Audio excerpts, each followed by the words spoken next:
Namaste, everyone. How are we? This is another episode, another I Am That episode, chapter 73.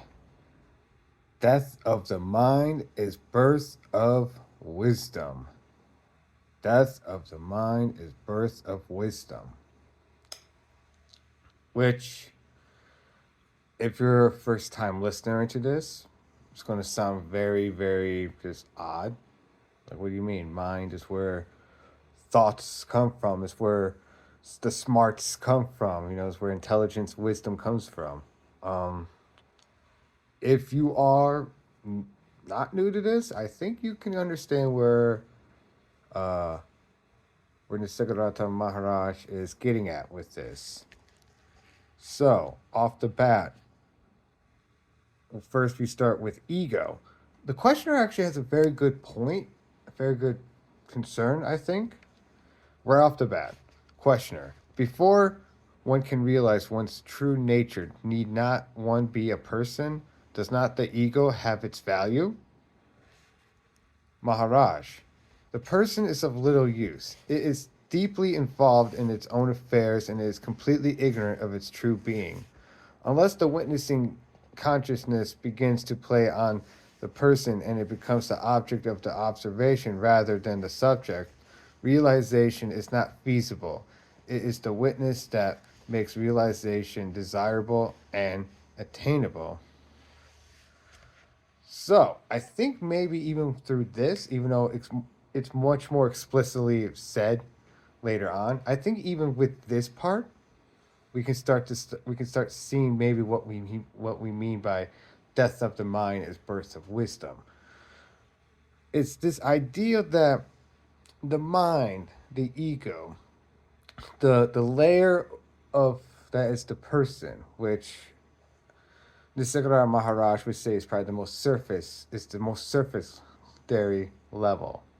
Um, this is this without this just this person, without any sort of, and I think they use it right afterwards. He used the metaphor of a candle, which I found really enjoyable. Without like a cold candle, like can't just light a flame out of the blue. You need some sort of spark. You need some sort of little flame to light it, and that's what the Nisargadatta Maharaj argues is what happens when a person has the desire to end their desires. That has that spark that to go down the path towards self realization, enlightenment, whatever sort of term you want to use.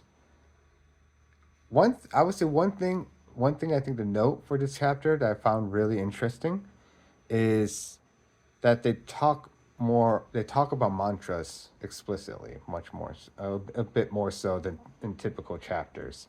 There's I think only been I'm trying to think here. I think only maybe a few chapters you know that I can think of that where they even use the word mantra. I personally myself like mantras a lot. I do some every morning, or at least once a day. It's been typically working out mornings. A few times it might be like early afternoon or something, but typically it's mornings. And yeah, I have like a group of different ones I like using depending on the day and depending on this, what deity I want to invoke particularly, because a lot of times in the deities, are supposed to, even Maharaj talks about, not necessarily in this chapter, but in general, how like, these are just are characteristics of us. This is actually not just him, but like just in general, any good guru will tell you that the deities are, they're just us, different characteristics of us. Um, Lots of mention of Sadguru, not the person, just the practice. Uh, just to, having your Sadguru. The questioner even asks, is there no such thing as self preparation? We hear so much about yoga sadhana. Um, Maharaj, it is not the person that is doing sadhana. Did I say Sadhguru? I meant sadhana. I'm sorry. Sadhana. The person is in unrest and resistant to the very end. It is the witness that works on the person, on the totality of his illusions, past, present, and future. So even once again here, he's saying it's that spark that's doing the work here. It's not the person. The person is just kind of here along for the ride. It's just, it seems like it's a person is a byproduct of all this. Like, if you're talking about what we're trying to get at as real, what is real, and questioner, how can we know that what you say is true? While it is self-contained and free from inner contradictions, how can we know that it is not the product of a fertile imagination, nurtured and enriched by constant repetition? Maharaj, the proof of the truth lies in the effect on the listener. Questioner, words can have a most powerful effect. By hearing or repeating words, one can experience various kinds of trances. The listener's experiences may be induced and cannot be considered as proof. Maharaj, the effect need not necessarily be an experience. It can be a change in character, in motivation, in relationship to people and oneself. Trances and visions induced by words or drugs or any other sensory or mental means are temporary and inconclusive. The truth of what is said here is immovable and everlasting, and the proof of it is in the listener, in the deep and permanent changes in his entire being. It is not something that he can doubt, unless he doubts his own existence, which is unthinkable. When my experience becomes your own experience also, what better proof do you want?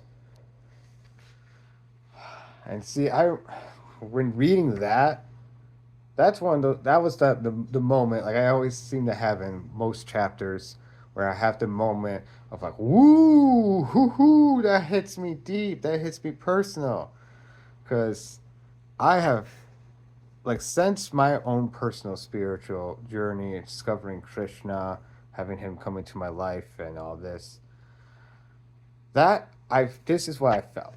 This is what I've been feeling.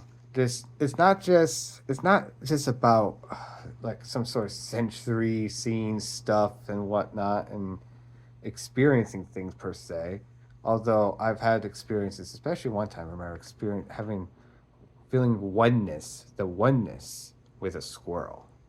And that was like really intense. I could even feel my heart racing just like this little squirrel. I could feel the anxiety of the squirrel and just the squirrel's like its very being. It's very intense, I gotta say. Just like even the smallest creatures, well, most people would just shoehorn it like, just a little pigeon. Who cares? That pigeon has, that squirrel. Even the smallest of critters have a whole universe inside of them.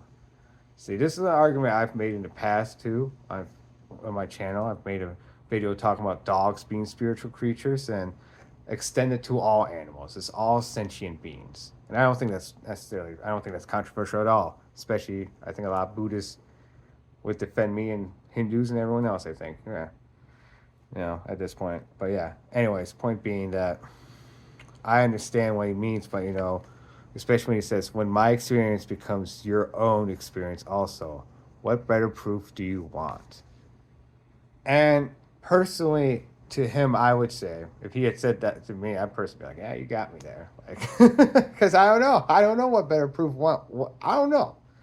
But the questioner says the experiencer is proof of his experience. So he seems like, okay, fine, essentially. Maharaj, quite, but the experiencer needs no proof. I am, and I know I am. You cannot ask for further proofs. Questioner, can there be true knowledge of things? I like how Maharaj's answer to this. Relatively, yes. Absolutely, there are no things to know that nothing is true knowledge. To know that nothing is true knowledge. Which kind of gets also, I feel like I say once again, a very Buddhist sentiment to the idea of emptiness and the idea that all creation is emptiness. Which even on a scientific level with atoms and whatnot. So it's all kind of like I say. I always like when these concepts and ideas come back together and engulf many different. Uh, one call like ideologies or faiths or religions or whatever you want to call them. Um, so as we are talks with the Nani, that the concept of the Nani once again coming up is quite often in this chapter, quite often.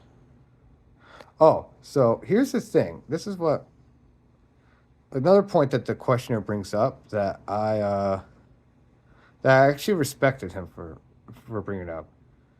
This is a good question. Is not self knowledge the reward?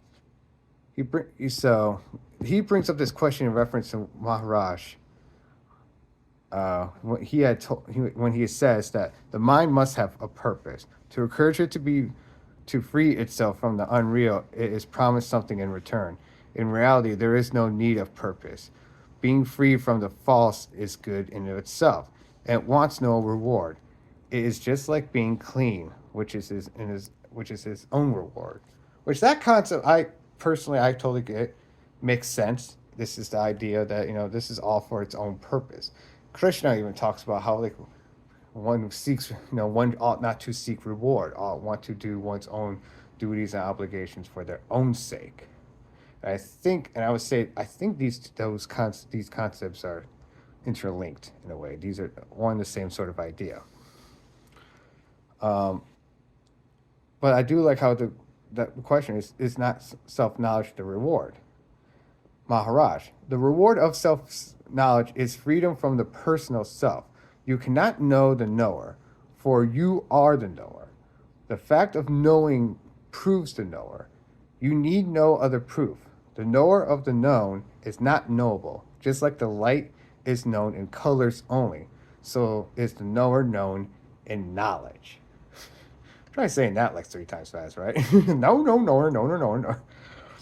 Point being, I do like, and at first I think I was kind of confused by it until he said, just like light is known in colors only. And I'm like, oh, okay, yeah. So like, if you think of it, like, yeah, knowledge is, because like for example, you technically can't just like see yourself. You only see yourself like on a cell phone, like in a video, or like in a mirror, like a mirrored image. You're never really actually seeing your actual, just real self. It's always like skewed in a way, mirrored in some way. So that's what Maharaj is arguing essentially. It's like you can't know the knower, like you can't really like see your actual true self. You can only see like a mirrored version of yourself. And so in the same way, you can really only know that this mirrored image is not you. So that makes sense. I think that's the distinction. I want to see like a lot of this other stuff is pretty like similar to pretty much every other chapter. He gets to his kind of spiel. They he the questioner really kind of taxes from the talks about this much more. The knower and his knowledge, are they one or two? Maharaj, they are both. The knower is the unmanifested, the known is the manifested. The known is always on the move. It changes. It has no shape of its own, no dwelling place. The knower is the immutable support of all knowledge. Each needs the other, but reality lies beyond. And it keeps going. Trying to see. Oh, so yeah, did they talk about the great deaths, like of everything? So time will come to Maharaj. Time will come to an end. This is called the great death. The death of time. Question: does it mean that the universe and its contents will come to an end? Maharaj, the universe is your personal experience. How can it be affected?